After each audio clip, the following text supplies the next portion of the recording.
Hi everyone, it's Dr. LeBlanc with another video capture lecture on genomics, biotech, and medicine, the genetics basis of cancer. Cigarette smoking causes lung cancer. Lung cancer remains the top cause of cancer deaths in the United States, with 87% of those deaths linked to smoking. We know exactly which chemicals in cigarette smoke cause mutations in genes that cause lung cancer. And we know the exact mechanism by which they mutate the DNA. Cancer is a disease characterized by uncontrolled cell division. There are 100 different types of human cancers, and they've been classified according to the type of cell that's become cancerous, such as lung cancer or liver cancer or colon cancer or breast cancer.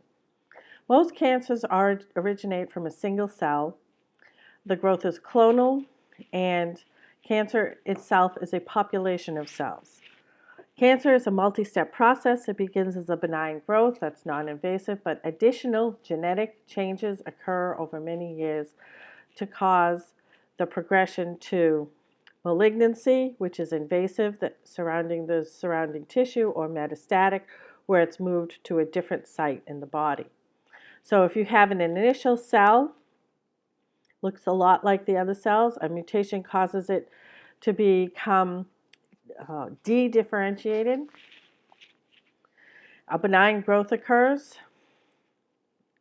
and then malignant growth occurs where it's really proliferating around in the surrounding tissue and integrating itself into the surrounding tissue. And finally, if the cells detach and move through the bloodstream, that means this cancer has become metastatic, traveling to other tissues and invading other tissues in the body. 1 million Americans every year are diagnosed with cancer. About half of them will die. Approximately 5 to 10 cancers are due to inherited predisposition, but most of them, 95%, are not. Some of these are caused by spontaneous mutations in viruses, but 80% of the cancers that affect Americans are related to exposure to mutagens, such as cigarette smoke. An environmental agent that causes cancer is called a carcinogen. So genetic changes that lead to cancer can be categorized as conversion of proto-oncogenes, which are normal cellular genes that produce normal cellular proteins, into oncogenes, and the loss of function of tumor suppressor genes. We're going to talk about this conversion of proto-oncogenes into oncogenes first. Oncogenes are derived from normal cellular proteins. Mutations in the oncogenes promote cancer by keeping the cell growth signaling pathway permanently on. So cells have receptors on their surfaces that respond to hormones, growth hormones, and in response to those growth hormones, they will start to divide. Most of the time, there are checks on that, which make the cells not as responsive to the growth hormones anymore once they've completely differentiated and are part of a tissue. However, if you have a mutation in a proto-oncogene that turns it into an oncogene, that cell normal control is interrupted, and the cells permanently progress through the cell cycle and divide and divide and divide. Tumor suppressor genes are a little different. They normally prevent proliferation of cancer cells. Mutations that inactivate these genes make it more likely that cancer will occur. So tumor suppressor genes, when they are inactivated by mutation, lead to other cancers. So here are some examples of proto-oncogenes, normal cellular proteins that can mutate into oncogenes. We're going to talk about the RAS protein and the MYC protein in a little bit more detail. The RAS protein is a GTP-GDP binding protein, and MYC is a transcription factor. There are 3 types of mutations that can convert proto-oncogenes into oncogenes. Number 1 is you just simply increase the expression of the protein somehow. Number 2 is you change the protein structure so that its activity increases. And 3, if you express a protein in a new cell type where it wasn't supposed to be expressed before. We're going to use the RAS protein as an example. Missense mutations in RAS genes are found in a large number of different cancers. So this is a popular mutation leading to many different types of cancer. The mutations can decrease the ability of the RAS protein to hydrolyze GTP. Okay, so GTP is like ATP. It provides energy for many cellular processes.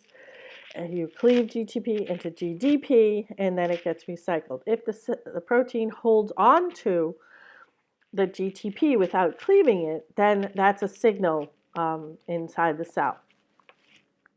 Keeping more of the GTP bound makes the RAS protein active. And if you keep the RAS protein active, that means that the signaling pathway is turned on, stimulating the cell to divide uncontrollably. Let's look at the cell, this pathway inside a cell. Now this looks complicated, but I'm going to break it down. It's not as complicated as at first glance. Okay, this is the epidermal growth factor signaling pathway. So EGF is a growth factor, and it has receptors on the cell surface, especially of epidermal cells, which are skin cells. Normally, the receptor, after the cells have grown, is empty. There's no epidermal growth factor there. And so these proteins are kind of just hanging around in the cell. Not too much is going on. The RAS protein here, the one we're most interested in, has some GDP that's bound to it. It's not going to make add any energy to any pathway because it's already been cleaved. When the growth factor binds to its receptor, the first thing you probably notice, because I highlighted them in red, is that a whole bunch of things get phosphorylated inside the cell. Okay? The receptor itself gets phosphorylated. And all these different factors that were kind of just loitering around in the cytoplasm now coalesce into one large factor and start this cascade signaling. So the RAS protein now will bind GTP. Okay, that's a signal now that this pathway is on, and cleave it, and the GDP is released. Here's a protein that gets phosphorylated. Here's another protein that gets phosphorylated. And then here's a bunch of transcription factors that get phosphorylated. In their phosphorylated form, they will bind to the DNA and turn a whole series of genes on. Okay, so this is the pathway that's on. Remember, we're focusing on RAS here. So the proto-oncogene to oncogene mutation involves the decreasing the ability of the RAS protein to hydrolyze GTP. So here's an active RAS protein with GTP bound. If this active RAS protein cannot cleave the GTP anymore, it remains active and signals the cell whole signaling pathway to be active. This keeps more of the GTP-bound active form of the RAS protein in cells, and it keeps the signaling pathway turned on, stimulating the cells to divide. Okay? So if RAS can't complete its normal cycle, it remains in this active form and signals the rest of the proteins in that cascade to remain on, which causes the cell to divide uncontrollably. There's actually 3 different RAS genes in the human genome: RAS-N, RAS-H, RAS-K.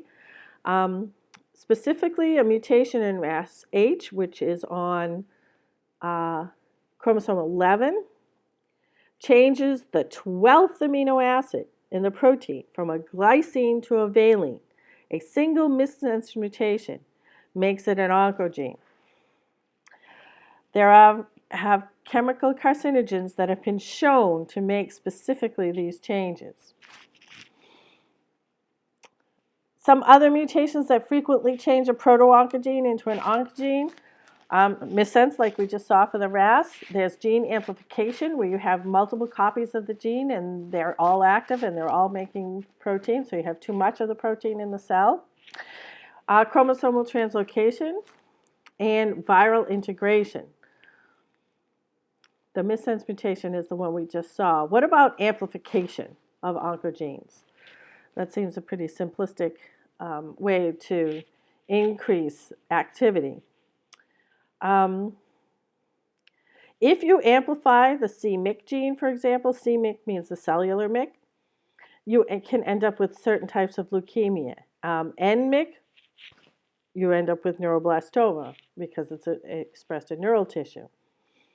And another gene, if you amplify it, you end up with breast cancer, ERB2, which is also called HER2/NEW.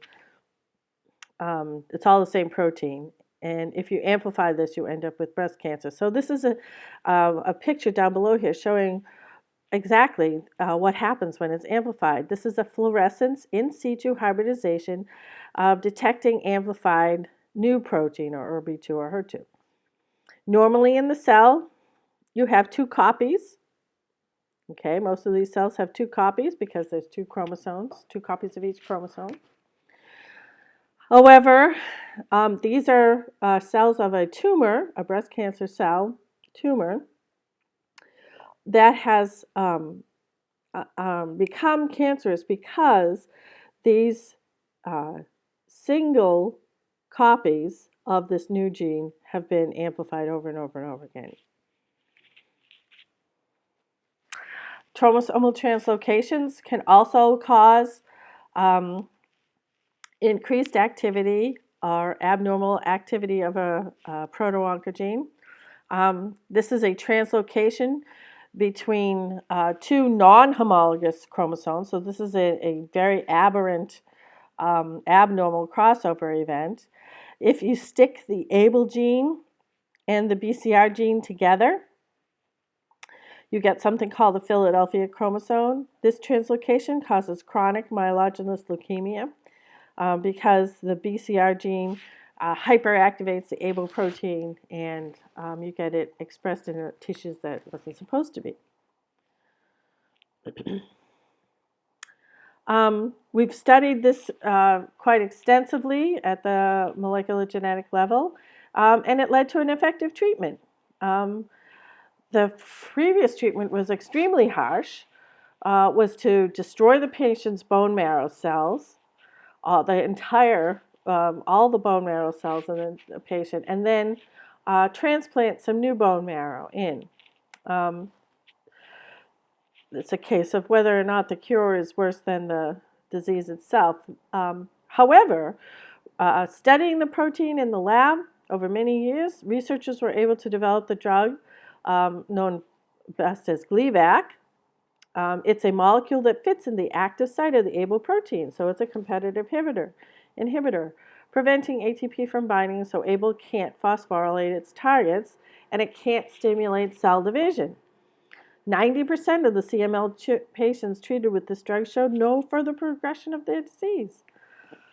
This is a very satisfying molecular genetic story.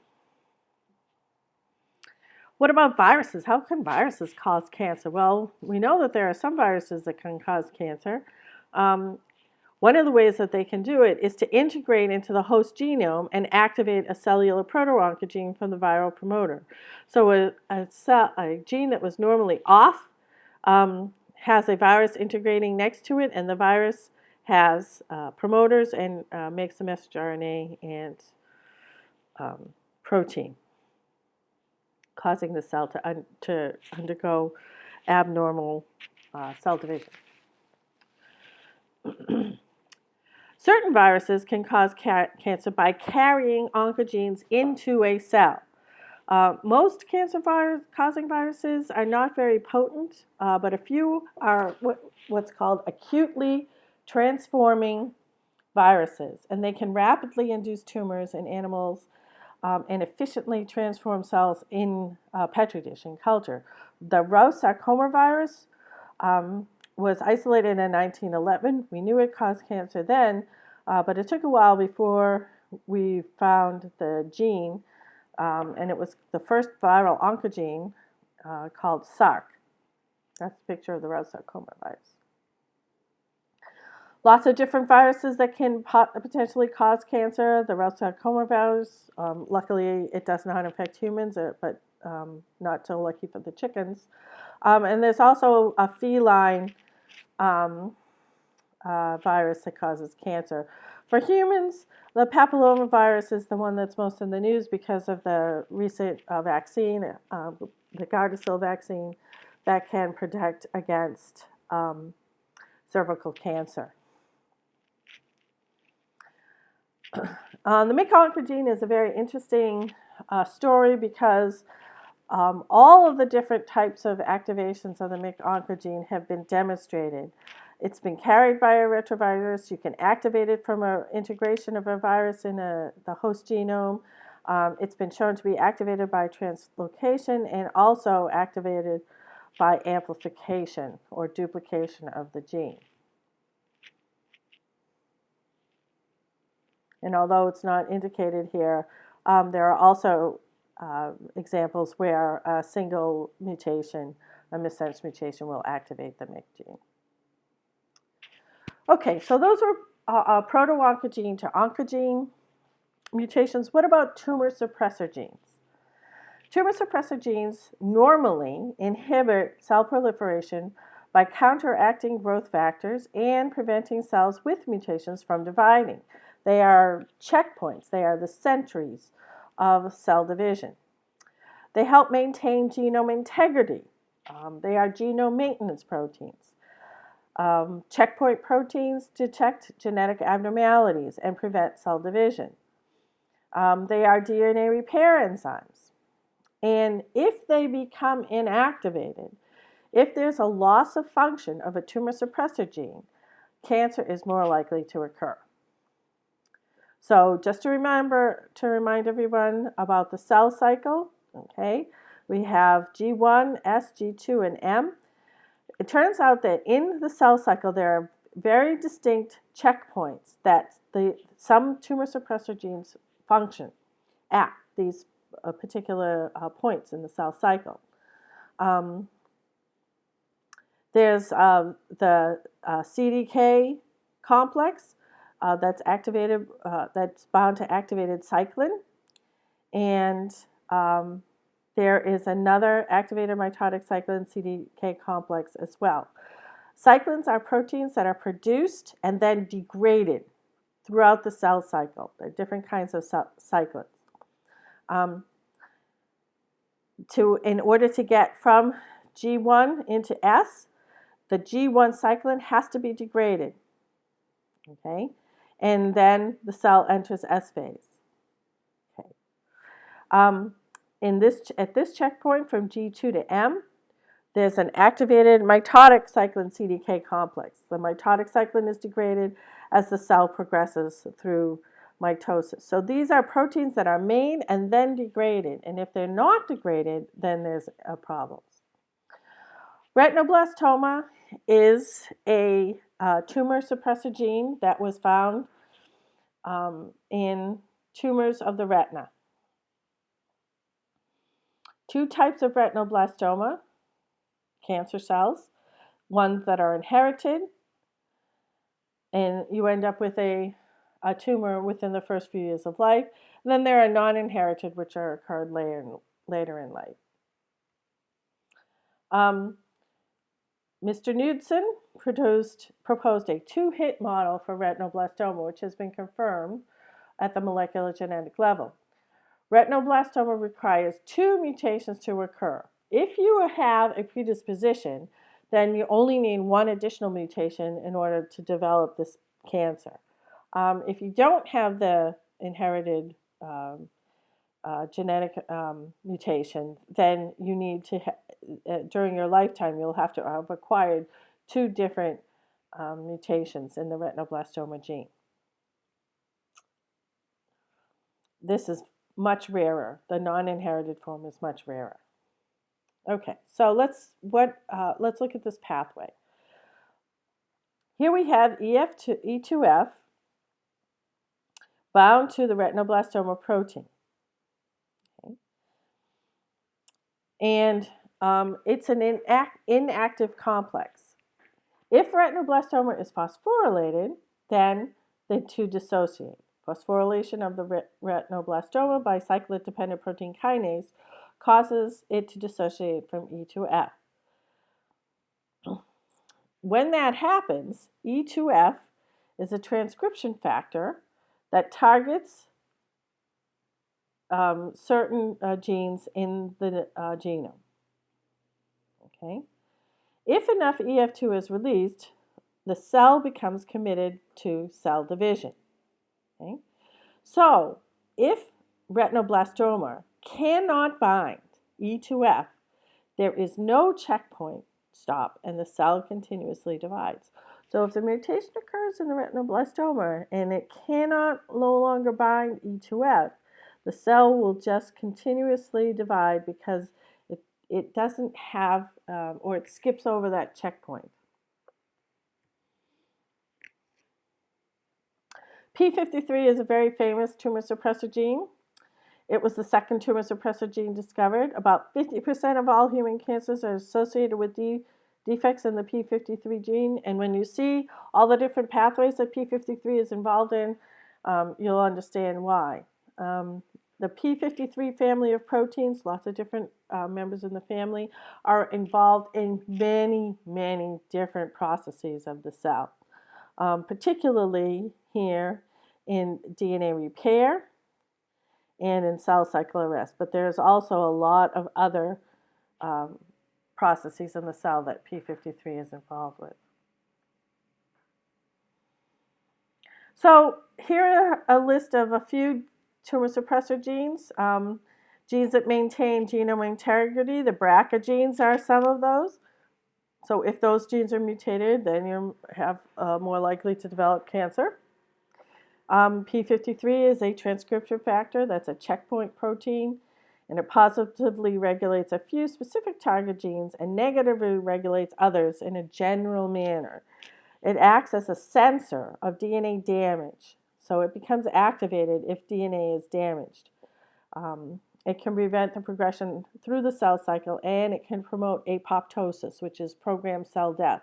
One of the ways that the body gets rid of potentially cells that may form cancer is to just have them self-destruct, and P53 is involved in that process. So if P53 is non-functional anymore, you can understand why there's a predisposition to become cancerous.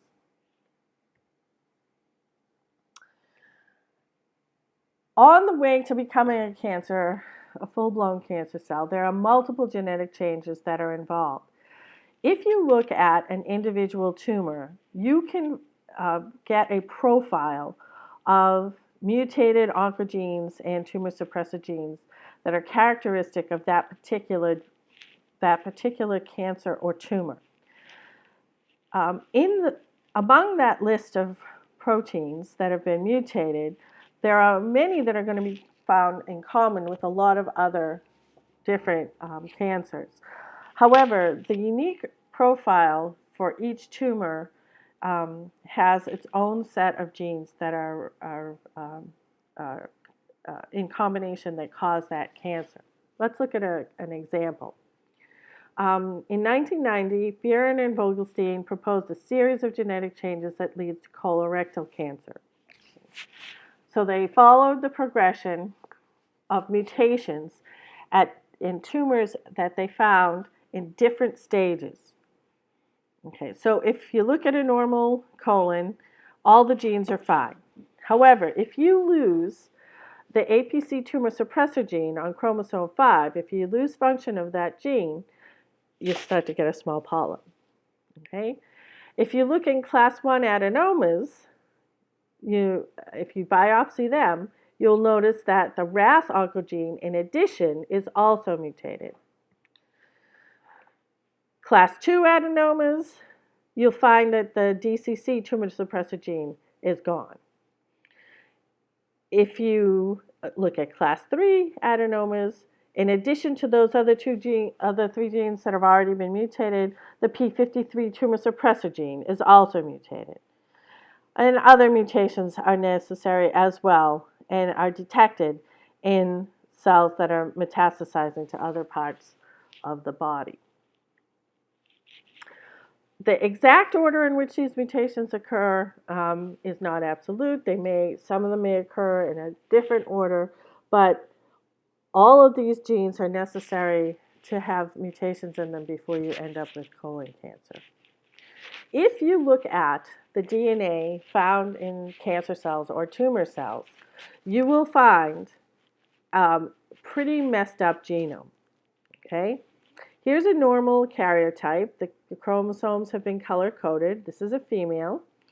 And you can see for each chromosome, there are 2 copies and not too much, no translocations, no shortened chromosomes, no missing chromosomes. However, if you look at cells from a tumor, their DNA is quite in disarray.